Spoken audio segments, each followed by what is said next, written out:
जब साध्वी जी भगवंतों के सामने आया लेपर्ड तेंदुआ।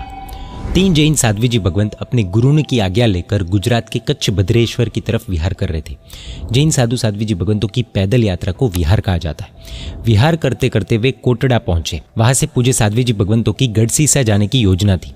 कोटड़ा के लोगों ने पूज्य साध्वी जी भगवंतों को अलर्ट करते हुए खास सूचना दी कि साहिब जी, जिस रास्ते से आप जा रहे हैं वहां पर जंगली पशुओं का यानी कि वाइल्ड एनिमल्स का बहुत भय है, इसलिए कृपा करके थोड़ा लेट ही विहार करना, ज्यादा जल्दी मत निकलना। पूज्य साध्वी जी भगवंतों ने सूचना को ध्यान में रखा और 7 बजे के आसपास विहार शुरू किया।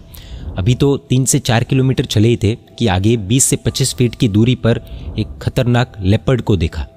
वो लेपर्ड पूज्य साध्वी जी भगवंतों की तरफ ही देख रहा था। पूज्य साध्वी जी भगवंत भयभीत हो गए। साथ में जो साइकिल वाला व्यक्ति था वो भी धूजने लग गया। पूज्य साध्वी जी भगवंतों को लगने लगा कि आज तो सभी का जीवन खतरे में। कोइंसिडेंशियली तीनों साध्वी जी भगवंतों का आयमिल का तप चालू था। तीनों साध्वी जी भगवंतों ने नमस्कार महामंत्र यानी कि नवकार महामंत्र का पाठ शुरू कर दिया। और ये क्या, दूसरी बड़ी आफत आ गई। उस लेपर्ड के बाजू में एक और लेपर्ड आकर उसके पास खड़ा हो गया। क्षण भर के लिए सबकी सांसें थम गई कि अब क्या होगा। तीनों साध्वी जी भगवंत और अधिक भाव के साथ नमस्कार महामंत्र का जाप करने लगे। अब पीछे मुड़कर भाग जाए ऐसा उन्होंने सोचा भी नहीं। और प्रैक्टिकली इंसान की स्पीड से लेपर्ड की स्पीड बहुत ज़्यादा होती है। 2 से 3 मिनट तक वो लेपर्ड्स साध्वी जी भगवंतों को देखते रहे और साध्वी जी भगवंत नवकार महामंत्र गिनते रहे। अचानक न जाने कैसे 2 से 3 मिनट के बाद दोनों लेपर्ड्स जंगल की तरफ दौड़ पड़े। ऐसा लगा मानो स्वयं नवकार महामंत्र की शक्ति ने एक अदृश्य कवच बना दिया।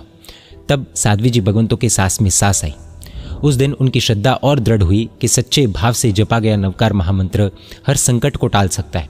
फिर वे फटाफट विहार करके गढ़सीसा पहुंच गए। शाम के समय में पूज्य साध्वी जी भगवंतों को किसी ने समाचार दिए कि कोटड़ा के पास लेपर्ड्स ने किसी व्यक्ति का शिकार कर उसे मार दिया है। तीनों साध्वी जी भगवंत एक दूसरे को देखते रह गए। नवकार महामंत्र की अद्भुत ताकत आज भी देखने को मिलती है, अनुभव करने को मिलती है। श्रद्धा होनी चाहिए। आस्था और मंत्र बल जब एक हो जाए तो असंभव भी संभव हो जाता है। पूज्य साध्वी जी भगवंतों की श्रद्धा को देखकर कहने का मन होता है, धन धन मुनिवर।